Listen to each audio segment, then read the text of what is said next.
Selamat sore rekan-rekan CTD semuanya. Saat ini saya berada di Kitagawa, Pesona Bali.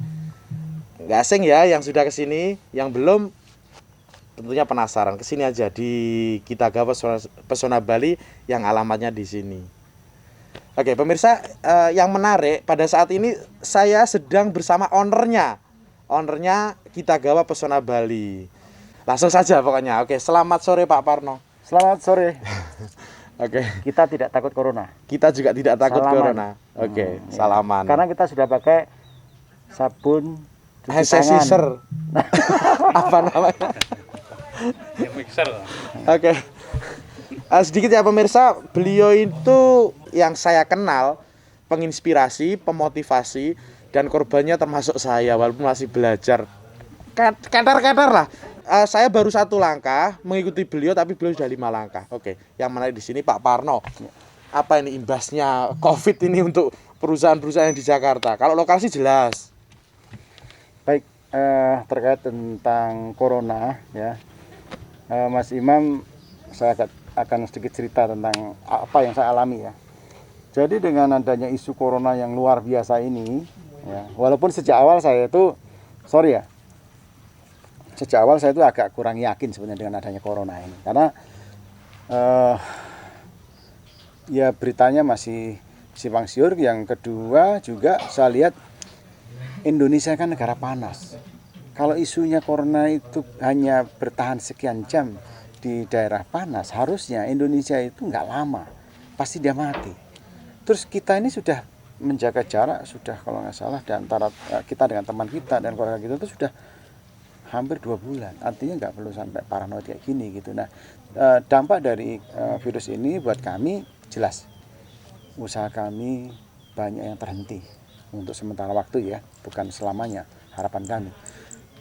Taruhlah 2 bulan. 2 bulan saja kalau kita sudah berhenti, karyawan itu juga sudah pertama kebingungan. Kedua, kita untuk gaji saja juga udah repot. Nah, ini isu corona ini memang harusnya nggak perlu terlalu dihebohkan, tapi bagaimana masyarakat tetap menjaga imun tubuhnya sendiri gitu ya, termasuk jaga cuci tangan, mandi lebih lebih sering dan sebagainya, atau cuci tangan lebih sering. Mungkin sepemikiran Pak Parno.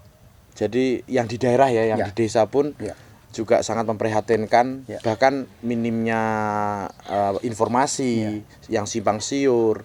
Kemarin sempat diisukan dengan isu maling, di mana kita dilarang untuk berkerumun, tapi malah ronda. Ada isu ini, dan saat ini memang sangat parah dan itu sangat dirasakan oleh kalangan besar masyarakat, terutama yang tidak punya pekerjaan. Itu lebih memprihatinkan Pak Parno. Terkait itu kita sering juga mendengar di media, membaca, kadang saya pusing bahkan sudah tidak mau membaca. Oke Pak Parno, terus strategi apa ini yang dilakukan oleh perusahaan-perusahaan, mungkin Pak Parno sendiri ataupun rekan-rekan Pak Parno untuk menghadapi ini itu apa Pak? Ya, jadi saya kemarin agak senang ya tentang adanya new normal yang diterapkan oleh pemerintah ini. Pemerintah saya rasa juga sangat sadar dalam kondisi di lock seperti ini ya, atau aktivitas dibatasi kayak gini, apalagi misalnya perusahaan juga dibatasi, tidak ada aktivitas, itu akan mengganggu ekonomi bahkan dunia ya, bukan hanya Indonesia, apalagi perusahaan macam kayak kita ini. Karyawan nggak bisa bekerja, mereka juga masih ngontrak, mereka juga harus bayar segala macam, harus makan. Nah, uang dari mana? Sementara kalau nunggu bantuan juga, saya juga ngerasa beritanya juga banyak yang nggak dapat bantuan gitu ya. Kami hanya berpikir bagaimana ini cepat dibuka kembali walaupun statusnya new normal, dan masyarakat juga harus tertib, disiplin. Kalau memang harus pakai masker. Kalau perlu ada operasi masker. Kalau itu memang diwajibkan pakai masker. Nah, udah gitu ya kita harus berusaha rajin lah sekarang ya, bersih tangan ya, terus mungkin juga mandi dan sebagainya. Jangan terlalu berkerumun dulu. Nah, saya malah salut ya dengan para petani kita yang ada di Wonogiri ini. Mereka seolah-olah nggak terlalu mau mendengar isu itu. Mereka tetap aktivitas ke sawah, ke ladang, mereka sehat-sehat saja. Ya kan, kita ini yang di Jakarta cuman duduk nonton TV, baca handphone ya, atau beritanya itu cuman ya bikin pusing. Ya toh. Kadang-kadang saya juga berpikir kalau saya pakai masker kayak gini misalkan berhari-hari, bisa jadi napas saya juga terganggu. Makanya saya kalau di rumah sudah nggak pakai lah. Nah, gitu aja. Karena saya pengen sehat. Saya pengen napas saya plong gitu.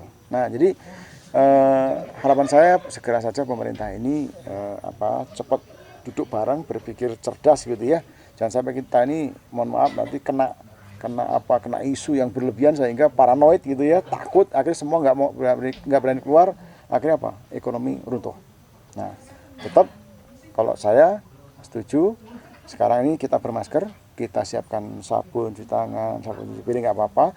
Terus kita juga sering-sering mandi misalnya kayak gitu, ya sudah, jaga kesehatan. Kita makan pisang itu bagus banget buat imun, ya kan. Terus kita mengkonsumsi sayuran, ya buah-buah lain yang itu jauh lebih membuat kita sehat. Dan Allah ciptakan bahwa tubuh kita itu sebenarnya sudah ada penangkal yang itu, apapun itu virus yang masuk, asal kita penangkalnya kuat, itu dia akan lewat. Oke, saya juga sepakat Pak Parno. Tapi jarang saya makan pisang karena saya tidak terlalu selera ya. Keluarga saya, saudara-saudara itu saya ganti dengan madu. Itu sering kita di rumah harus ada madu.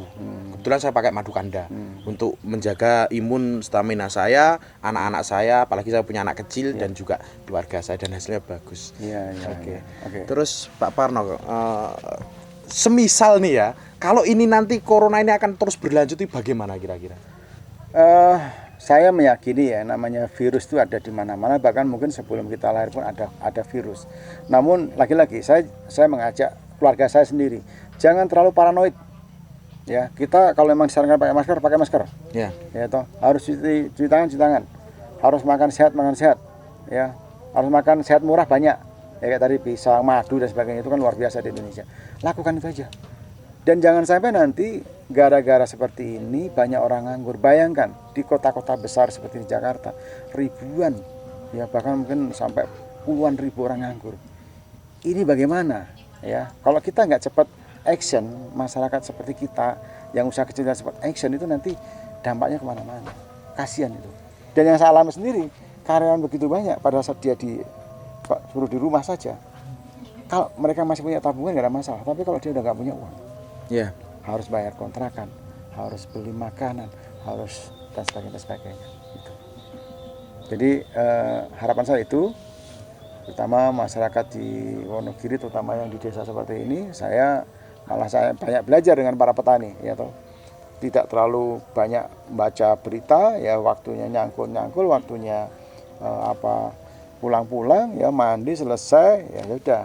Nah, cuman kalau urusan ke pasar dan yang berkerumun, memang itu laki-laki tergantung kitanya yang harus benar-benar menjaga diri kita gitu ya. Tapi sekarang kan juga sudah banyak paham ya, istilahnya menjaga jarak dan sebagainya gitu. Jadi ikuti saran pemerintah, wajib pasti. Wajib.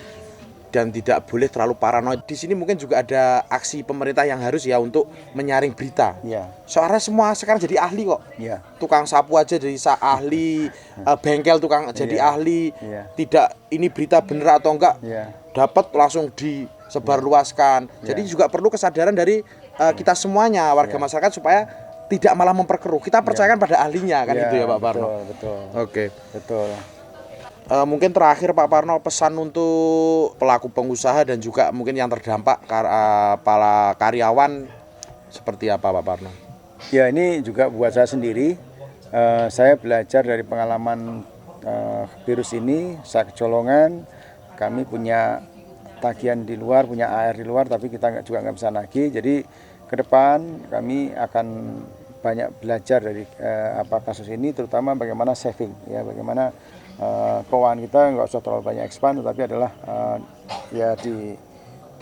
di budget per posnya harus sudah ditentukan dari sekarang. Contoh misalkan THR, kalau misalnya dari sekarang itu sudah dikumpulkan tiap bulan. Bahkan kemarin saya sudah ketemu dengan Bank Jateng Wonogiri, Ibu, ketika nanti ini sudah mulai normal, saya akan alokasikan THR untuk karyawan itu, saya sisihkan di Bank Jateng. Jadi nanti begitu menjelang Lebaran, tinggal ngambil aja. Jadi nggak ada cerita nanti, aduh kita cuma bisa bayar 80%, 70%, nggak ada lagi. Ya, sebenarnya selama ini kita nggak ada masalah. Cuman kalau nanti terjadi isu-isu seperti ini lagi, kami udah siap. Gitu.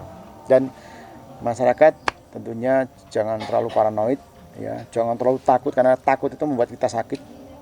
Kita beraktivitas terus, yang penting jaga kesehatan. Kalau perlu pakai masker, ya. mau keluar kemana-mana pakai masker, selesai lepas udah.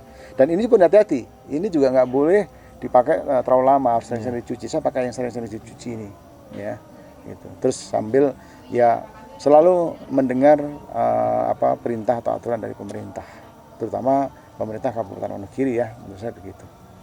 Oke. Oke, terima kasih pemirsa. Luar biasa obrolan sama beliau, Bapak Suparno. Saya banyak belajar dari beliau. Dan intinya kita harus menjaga diri. Tetap, terutama adalah imun tubuh. Kita nggak boleh panik. Oke ya. Semoga tayangan ini bermanfaat dan sampai jumpa di lain kesempatan. CTD Jendela Budaya Nusantara.